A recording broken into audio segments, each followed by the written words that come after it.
Being a football fan or a sports fan in general, we don't usually think beyond the sport itself. Beyond those wins or those losses, to us, it's just football. It's simple.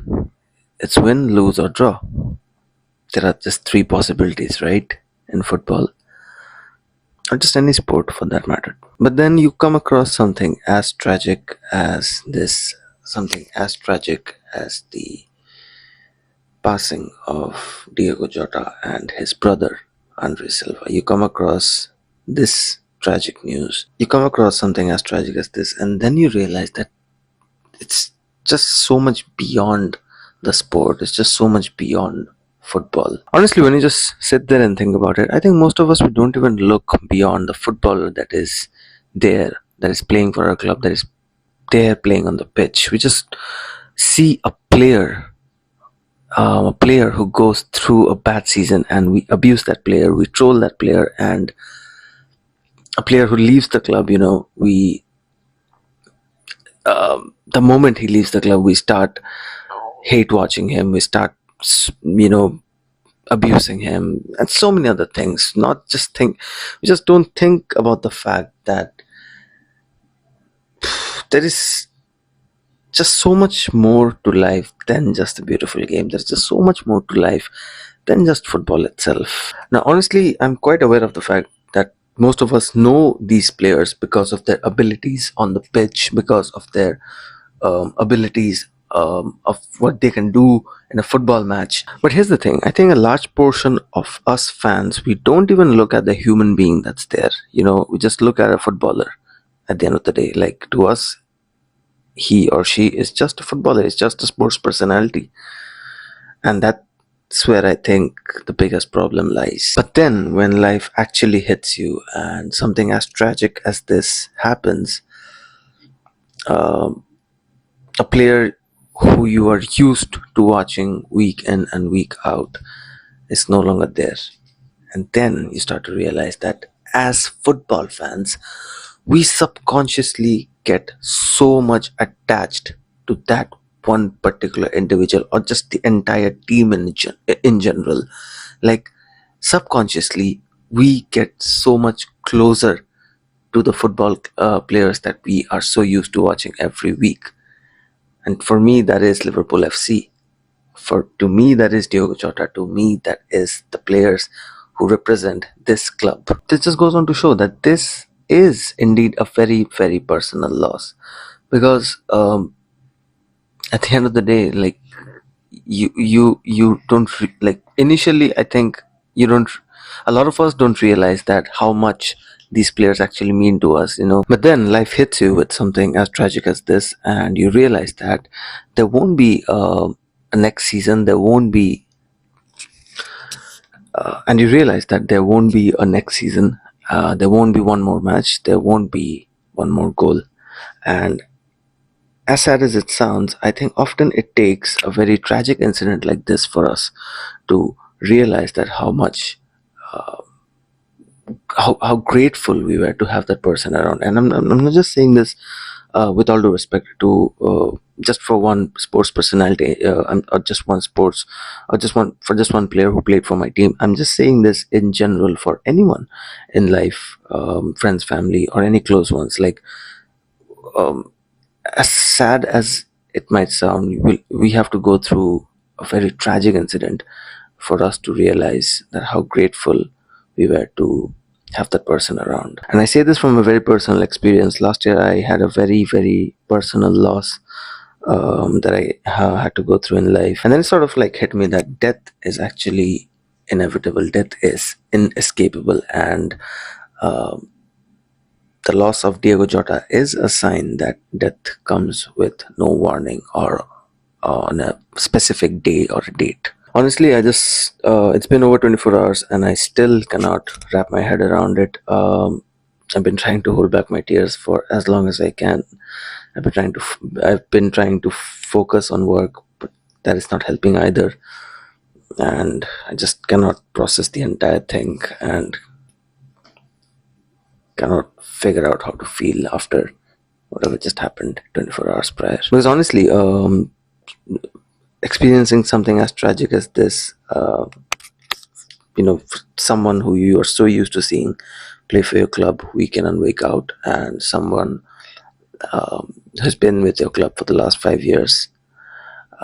It's just devastating, because that's like these really hit you most when uh, you're so used to seeing a person on your television sets over the last 5 years, on a weekly basis. And last time I felt something like this, for like I've been feeling now, was but after the passing of former WWE superstars Bray Wyatt and Luke Harper. So yeah, similarly for Diogo Jota, and all the Liverpool fans, like, we were so deeply connected with this man, and it just breaks my heart thinking how difficult it must be for his family. Prayers and condolences to them, and it just also breaks my heart thinking how difficult it will be for the team to regroup and regather themselves after such incident. Like, I just cannot imagine putting myself in their place, like going back to Anfield, or just like reuniting for the preseason itself, and just realizing that Jota's not going to be there.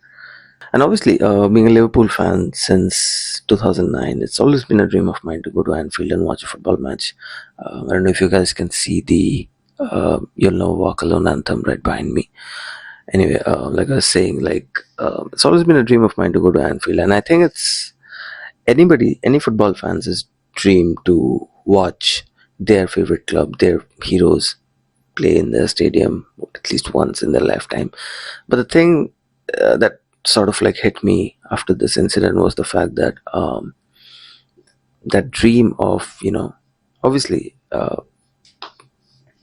like the dream of watching, or possibly watching Diogo Jota at Anfield, will forever be a dream now.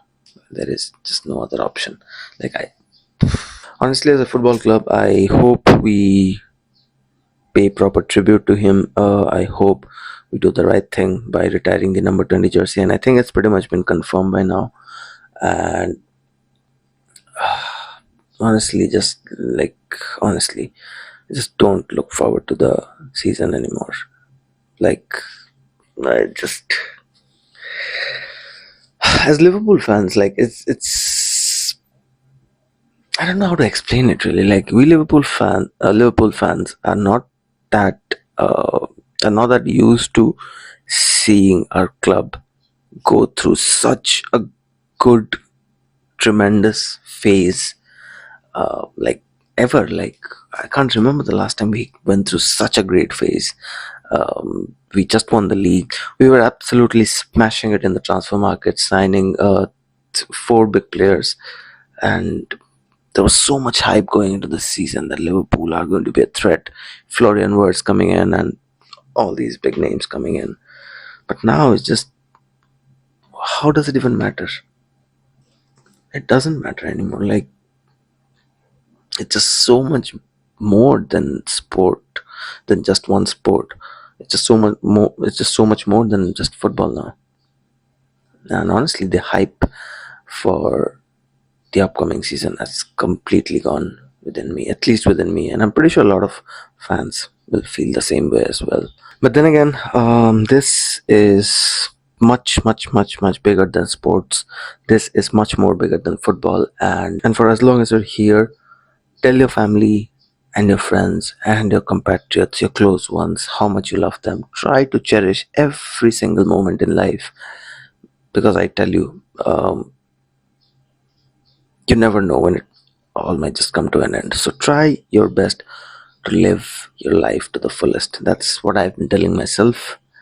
And if anyone who's watching this video, that's what I would tell them as well. That's exactly what I would suggest them. And this is something that I've been telling myself since last year. There won't be any more, oh, he has the number 20. There won't be any more 3-1 Jota, or there won't be any more late night FIFA sessions before a match day.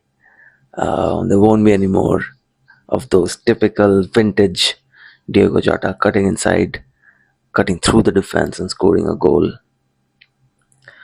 And yeah, there won't be another Diogo Jota as well. Diogo Jota will forever, forever be a part of this club. He will forever be one of us. He will forever be one of the Reds. And yeah, to Diogo Jota and his younger brother André Silva, you'll never walk alone.